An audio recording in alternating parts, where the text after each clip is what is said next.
everyone, welcome to In Chrysalis. I'm Dr. Becky Roberts. I'm a professor of communication, doctor of education, and a patient who is living with type 2 diabetes, and I have been for a few years now. My A1C at its highest was 8.0, and as of today, it is 4.9. This has been through a series of really good decisions along with a really good medical team, and so, I see all over social media, particularly different subreddits that I follow and the like, and I see the same post over and over again that, I was just diagnosed with type 2 and I'm scared to death. I don't know what to do. I think my life is over, all of these things. I am here to tell you, you can absolutely get this under control. Type 2 diabetes is not your fault. However, it is your responsibility to manage it along with your medical team. And so in this video, I want to provide for you from a patient perspective how you can work with your medical team to achieve really positive results and stave off a lot of the long-term complications that come through type 2 diabetes. So I am not a medical doctor. I am a doctor in education. So this video is from my personal perspective. It is my responsibility in this video to give you the raw information that you need so that when you go to meet with your medical team, you are going to be able to go in and ask good questions and have a quality discussion about what is best for you. So with that, let's get started. Let's start with that medical team. All right, so for most of us, it's our primary doctor. That is going to be the person who gives us the initial diagnosis, the person who orders our labs. Ideally, it's the person that we are seeing once or twice a year for, pretty much anything, including our annual physical. So that's the first person you're going to need. Depending on where your disease is and what the comfort level is with your primary doctor, they may also refer you to an endocrinologist. So that is a physician, a specialty physician who specializes in the hormonal system, one of which is the pancreas, and that is the number one primo most important organ when it comes to type 2 diabetes. So you may well receive a referral to endocrinology. Another person that you may see at some point, depending on the condition of your kidneys, is a nephrologist. That's someone who specializes in the care of the kidneys. And another specialist that's fairly common for people with type 2 is a cardiologist. So, the heart and vascular system. So don't be surprised, depending on what your condition looks like, if you get a referral to any of those individuals, and there may well be more, but those are some of the most common ones. You're going to want a good eye doctor. So with type 2, there are a lot of different eye issues that can come up over time. So you're going to want to make sure that you are getting an annual eye checkup. So if you don't have an eye doctor already, that's somebody you're definitely going to want on your team. Your dentist. If you're not getting regular dental care, you're going to want to start doing that. I get 3 cleanings a year because often issues with our glucose levels can definitely present in our teeth and in our gums. So make sure that you have got your dentist on board, that your dentist is aware that you have the diagnosis now of type 2 diabetes. Podiatrist. All right, so our feet are so important, and properly caring for our feet. You can do an annual checkup with a podiatrist, and they will do all of the different sensory tests and really make sure that you're not having any vascular issues or anything like that that are impacting your feet. So make sure you are getting an annual checkup with a podiatrist. If you need any mental health support, I am a big advocate for mental health. I think when you get a type 2 diagnosis, it can be a real shock to the system. And it's not easy knowing that, okay, I'm going to have this long-term condition and that I'm going to have to manage and I'm going to have to change some things. And, that can be a real blow sometimes. So don't hesitate for 1 second to reach out for some mental health support if you need it. All right, so that's the basics for your medical team. The next thing you're going to want to do, get yourself one of these guys. This is a continuous glucose monitor. As somebody now who has had type 2 for a couple of years, I do not ever want to be without this little guy. And I have another video on my channel that is exclusively geared toward CGMs, where I teach you all about how to use them. Okay, you can ask your primary doctor when you get the diagnosis, especially if you're a needle phobe like me. I knew for a fact I was not going to be able to continually give myself needle sticks to check my glucose. That was just not something that I knew I was going to be able to do. So I asked for a prescription for a CGM. This is the Freestyle Libre 3. The other prescription model is the Dexcom. My mom has a Dexcom, loves it, very similar to the Freestyle Libre 3. If your insurance does not cover one of the prescription models, you can get an over-the-counter model. Just ask your pharmacist at pretty much any pharmacy is going to have them. But the data that you get from this CGM is incredible. You will find out what foods impact your glucose in what ways. And while there are some universal truths, like if you have, a Snickers bar or something, you're going to get a significant spike in your glucose readings. But things like potatoes, rice, different types of pasta, those really vary from person to person. I am somebody where I can have a small amount of potato and it does nothing to my glucose, a very minimal spike. But one bite of pasta or one bite of rice and I get a huge spike. Doesn't matter what kind of rice, it doesn't matter if it's white, brown, wild, whatever. It really impacts me. And so I know from that data then that these are foods that I just simply need to avoid.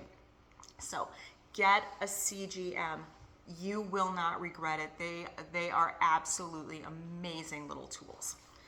All right, next thing. Your doctor may want to put you on different medications. They may want to put you on insulin, again, depending on where your disease is in its progression. So for me, I initially started on metformin, and I was on metformin for the first couple of years, and it did help. Metformin is a pretty common starting place for people with type 2 diabetes or prediabetes.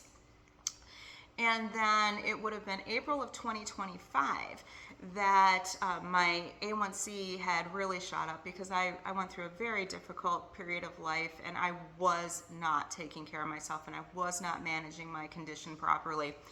And so my A1C had gone up to 8.0.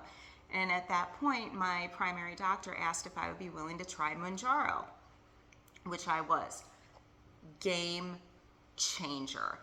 I responded so well to that medication. I had very minimal side effects with it, and that in conjunction with the CGM and my nutritional changes, my exercise program, I've been able to get that A1C from 8.0 down to 4.9.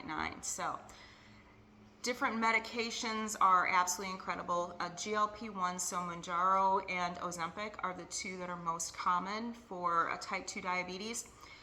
Often insurance will pay for all, or at least a significant portion of GLP-1 medications, provided you have the type 2 diagnosis. And I have several other videos here on my channel where I talk specifically about my experience with Mounjaro. So anyway, listen to your doctor. Don't be afraid of the medications. They can help tremendously with managing type 2, and specifically with GLP-1 medications. They were designed for us, right? They were designed for people with type 2 diabetes. So there are a couple of decades worth of data on how these medications work for us. So anyway, don't be afraid of the medication. They may want you to try insulin too, again, depending on where you're at in your with your condition. So anyway, be open to what your medical team has to say. This is about you staving off the long-term complications. If you choose not to follow any of your medical team's advice, you are also choosing the consequences of those decisions. All right, so just remember that. And I know that sounds really harsh, but I'm being honest with you here. I'm speaking as a patient. I'm also a patient who has seen the dark side of that. My mom, who I have an interview with that you may find really interesting. She is an amputee as a result of her type 2 diabetes. Now, she is doing remarkably well, but if you ask her if she would go back and do some things differently, she definitely would. So anyway, please don't be afraid of the medication. All right, next thing on my list, nutrition.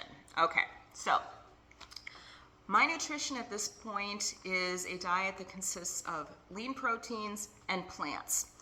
I very seldom will have a processed carbohydrate. I don't eat bread, I don't eat pasta. I am very strict with myself because I know my triggers. There are a lot of people who can enjoy small amounts of, multi-grain bread, different types of rice, things like that, and it doesn't impact them that much. For me, I know I'm very sensitive to them, so for those reasons, I avoid those things. But my diet is fish, chicken, turkey, different types of beef, pork tenderloin I really like quite a bit. Let's see, salmon is one of my favorites. I usually have salmon at least once a week. My husband makes really good salmon. And then any types of vegetables, lots of salads, and then I love my fruits. So berries are very low on the glycemic index, so I love my raspberries, blueberries, strawberries, blackberries. You will always find berries in my refrigerator. And then, apples are really, apples do really, really well, and I know that because of my CGM data. And so otherwise, just different types of fruits and vegetables work really, really well. Let's see. Most of the time, though, just based on my patient experience, I would say sticking with whole foods, avoid the processed stuff. If it comes in a bag or it comes in a box or a can, you're going to want to minimize that for a variety of reasons. You want stuff that's fresh. And this may mean that you've got to learn some basic cooking skills or, just change up how you do things. It requires some food prep. And the thing is, you adapt, and you know that the long-term benefits of making these changes are going to far outweigh any inconvenience in the long run. So just my take on that. Okay, hydration is another thing that I really stress. I make sure that I get my 80 ounces of fluid in every single day. I've got 2 giant water jugs, 2 of the giant Stanley things. I fill them up every night, keep them in the refrigerator, and then I pull them out first thing in the morning and start sipping on them so that I stay hydrated throughout the day. We're going into the warm months here now. I live in the Great Lakes area, and so it's very easy for me to drink water now when we're going into the warm months. But staying hydrated, keeping those kidneys active is really important for those of us with type 2. I'm also going to recommend, and you may need a referral from your physician for this, if at all possible, meet with a registered dietitian, and they can really help you put together a nutrition strategy that is going to work for you, your likes, and your lifestyle. So don't hesitate to ask for that. Next thing that I want to mention, this is the last thing here on my little short list here. You've got to educate yourself about this condition. Denial is not going to help you. This is one of those conditions, if you deny it, it is only going to get worse, and it's going to get worse probably fairly rapidly. You've got to be smart about this. Don't be afraid of it, because, so the way I like to phrase this with people in my inner circle who I know have received the diagnosis, don't fear it. Respect it. If you fear something, it controls you. If you respect it, you control it. So you want to make sure that you are educating yourself. Find out what type 2 diabetes is. How does it work within the body? What are the things that you need to be aware of? What can you as a patient do to best advocate for yourself? Know how it impacts the different systems of the body. Know how this change in lifestyle can potentially impact your relationships and your social life. You can absolutely have a social life. You can still go out to restaurants. You can still go to backyard barbecues. You can have a full social life. You just may need to make a few adaptations. And for most of us, that we think it might be a big deal. In the long run, it turns out that it really isn't. My local hospital has a 3-part class in living with type 2 diabetes, and I took all 3 of those sessions and I learned so much. So find out from your doctor if there's some type of an education, a formal education program that you can go through, or see if you can schedule an appointment with a nurse, a diabetes nurse educator. That might be another option as well. So most places do have some type of option, or they have some type of an online course that they can refer you to. So with that, I am going to wrap this up for today. This is where you start. Remember, you didn't ask for this. You did not deserve to have this, but this is going to be your responsibility to manage, and you absolutely can do this. And I just want to wrap up with, one of the things that really seems to scare people is that they're afraid of what other people are going to think of them now that they've got this diagnosis. You do not have to tell anybody that you don't want to tell. If you think somebody is going to have an adverse reaction to this, or somebody is going to, maybe start mouthing off to you or lording it over you, they don't need to know, all right? So just please, just keep that in mind, all right? I've seen way too many people get way too much unsolicited advice from people who truly do not know what they are talking about. So people are very well intended, but often very ill informed, all right? So don't make yourself a victim of them. So anyway, thank you so much for joining me. I invite you to subscribe to my channel. I talk quite a bit about type 2 diabetes.